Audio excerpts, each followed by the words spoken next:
समुद्र के निकटवर्ती प्रदेश में वाशकल नामक एक गांव था, जहां वैदिक धर्म से विमुख महापापी द्विज निवास करते थे। वे सब के सब बड़े दुष्ट थे। उनका मन दूषित विषय भोगों में ही लगा रहता था। वे न देवताओं पर विश्वास करते थे, न भाग्य पर। वे सभी कुटिल वृत्ति वाले थे। किसानी करते और भांति भांति के घातक अस्त्र शस्त्र रखते थे। वे व्यभिचारी और खल थे। ज्ञान, वैराग्य तथा सद्धर्म का सेवन ही मनुष्य के लिए परम पुरुषार्थ है, इस बात को वे बिल्कुल नहीं जानते थे।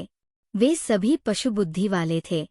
जहाँ के द्विज ऐसे हों, वहाँ के अन्य वर्णों के विषय में क्या कहा जाए। अन्य वर्णों के लोग भी उन्हीं की भांति कुत्सित विचार रखने वाले, स्वधर्म विमुख एवं खल थे। वे सदा कुकर्म में लगे रहते और नित्य विषय भोगों में ही डूबे रहते थे। वहाँ की सब स्त्रियां भी कुटिल स्वभाव की, स्वेच्छाचारिणी, पापासक्त, कुत्सित विचार वाली और व्यभिचारिणी थी। वे सद्व्यवहार तथा सदाचार से सर्वथा शून्य थी। इस प्रकार वहाँ दुष्टों का ही निवास था।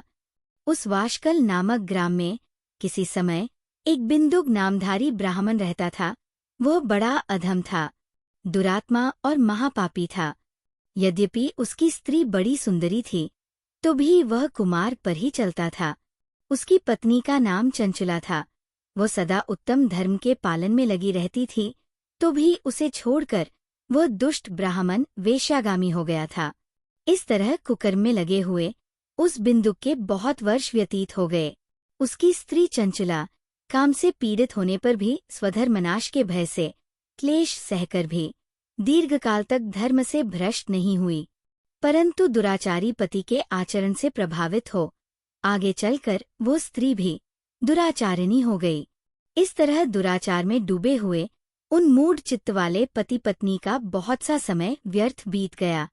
तदंतर शूद्र जातीय वेश्या का पति बना हुआ वह दूषित बुद्धि वाला दुष्ट ब्राह्मण बिंदुक समयानुसार मृत्यु को प्राप्त हो नरक में जा पड़ा।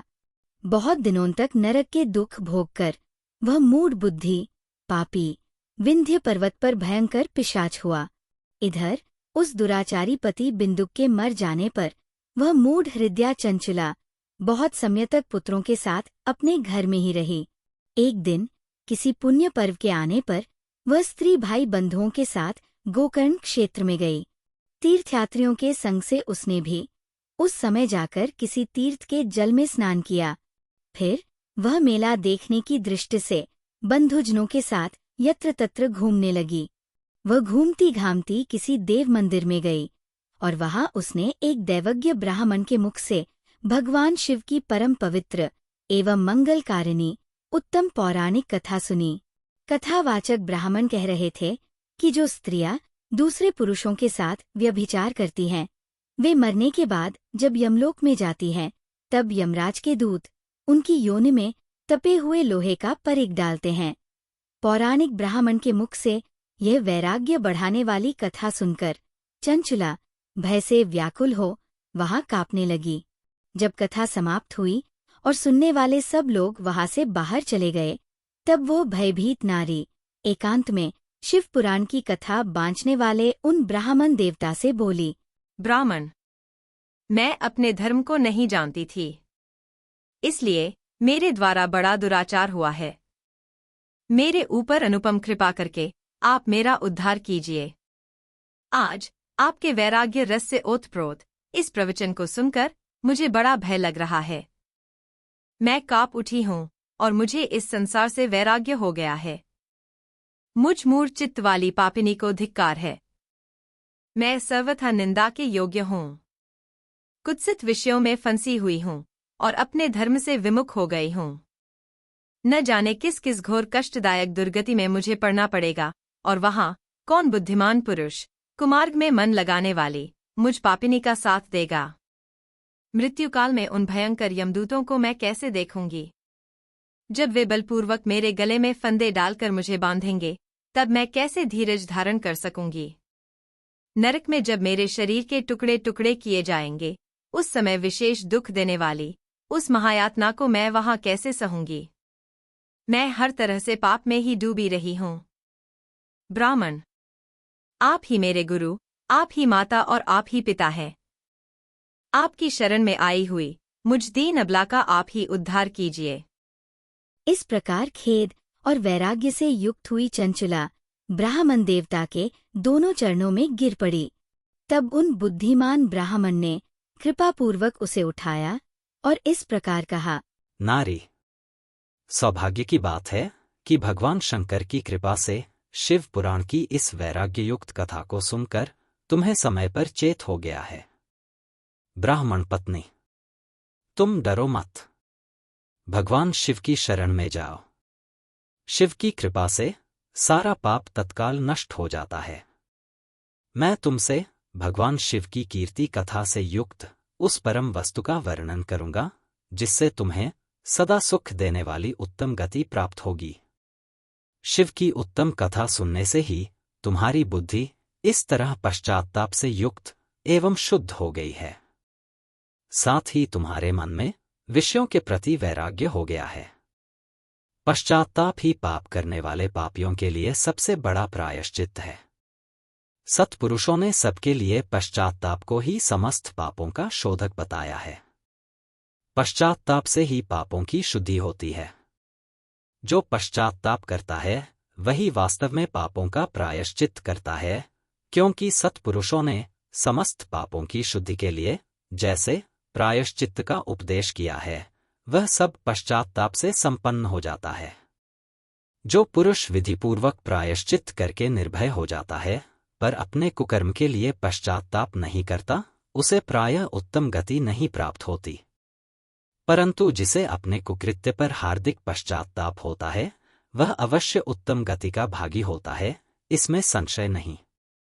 इस शिव पुराण की कथा सुनने से जैसी चित्त शुद्धि होती है वैसी दूसरे उपायों से नहीं होती।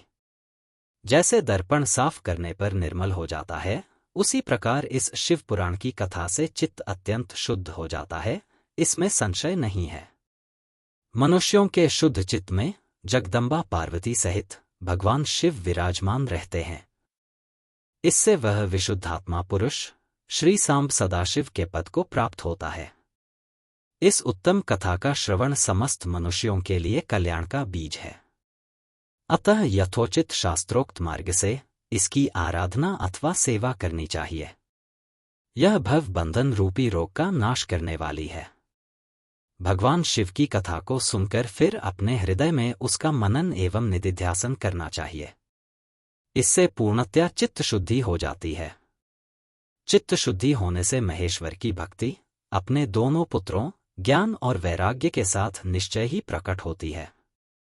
तत्पश्चात महेश्वर के अनुग्रह से दिव्य मुक्ति प्राप्त होती है, इसमें संशय नहीं है।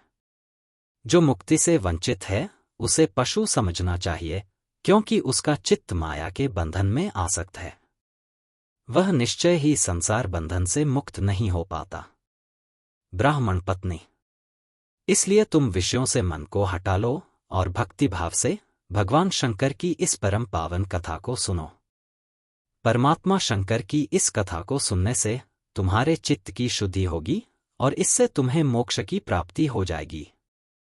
जो निर्मल चित्त से भगवान शिव के चरणार विंदों का चिंतन करता है उसकी एक ही जन्म में मुक्ति हो जाती है। इतना कहकर वे श्रेष्ठ शिवभक्त ब्राह्मण चुप हो गए। उनका हृदय करुणा से आर्द्र हो गया था।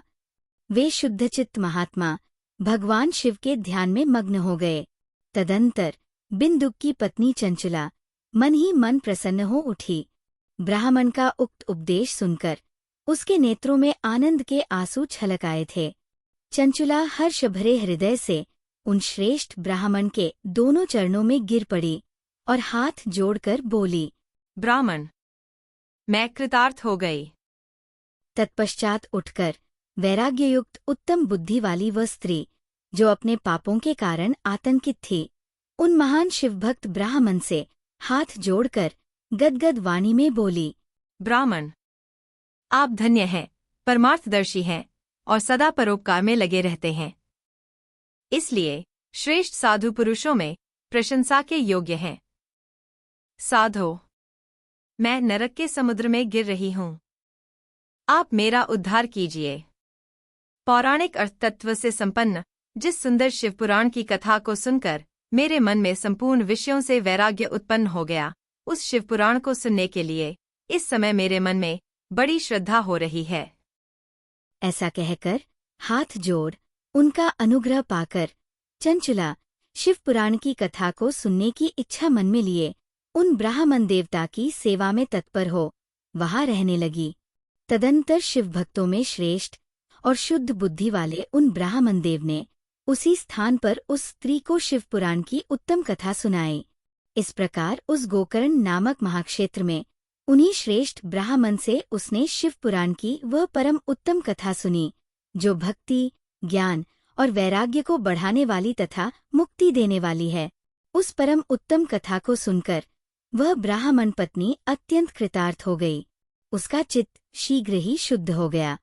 फिर भगवान शिव के अनुग्रह से उसके हृदय में शिव के सगुण रूप का चिंतन होने लगा। इस प्रकार उसने भगवान शिव में लगी रहने वाली उत्तम बुद्धि पाकर शिव के सच्चिदानंदमय स्वरूप का बारंबार चिंतन आरंभ किया।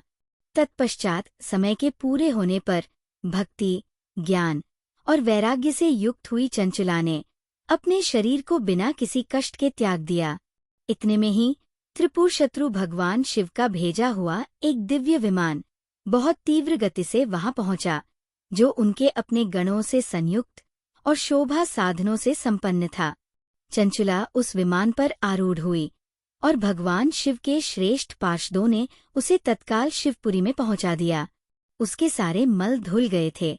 वह दिव्य रूप धारिणी दिव्यांगना हो गई थी। उसके दिव्य अवयव उसकी शोभा बढ़ाते थे। मस्तक पर अर्धचंद्र का मुकुट धारण किए वह गौरांगी देवी दिव्य आभूषणों से विभूषित थी। शिवपुरी में पहुंचकर उसने सनातन देवता त्रिनेत्रधारी महादेव जी को देखा। सभी मुख्य देवता उनकी सेवा में खड़े थे।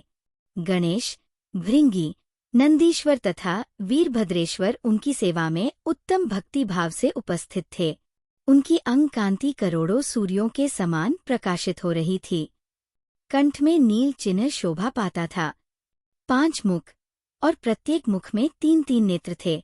मस्तक पर अर्धचंद्राकार मुकुट शोभा देता था।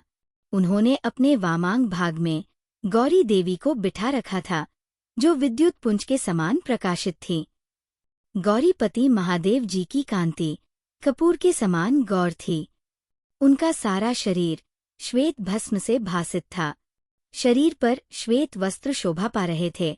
इस प्रकार परम उज्ज्वल भगवान शंकर का दर्शन करके वह ब्राह्मण पत्नी चंचला बहुत प्रसन्न हुई। अत्यंत प्रीति युक्त होकर उसने बड़ी उतावली के साथ भगवान को बारंबार प्रणाम किया। फिर हाथ जोड़कर वह बड़े प्रेम, आनंद और संतोष से युक्त हो विनीत भाव से खड़ी हो गई। उसके नेत्रों से आनंदाश्रुओं की अविरल धारा बहने लगी तथा संपूर्ण शरीर में रोमांच हो गया। उस समय भगवती पार्वती और भगवान शंकर ने उसे बड़ी करुणा के साथ अपने पास बुलाया और सौम्य दृष्टि से उसकी ओर देखा। पार्वती जी ने तो चंचला को प्रेम पूर्वक अपनी सखी बना लिया। चंचला उस सनातन धाम में अविचल निवास पाकर दिव्य सौख्य से संपन्न हो अक्षय सुख का अनुभव करने लगी। इस प्रकार शिव पुराण के महात्म्य का 3रा अध्याय समाप्त हुआ। अगली बार मैं आपको शिव पुराण के महात्म्य का 4था अध्याय सुनाऊंगी। अब आज्ञा दीजिए। ओम नमः शिवाय।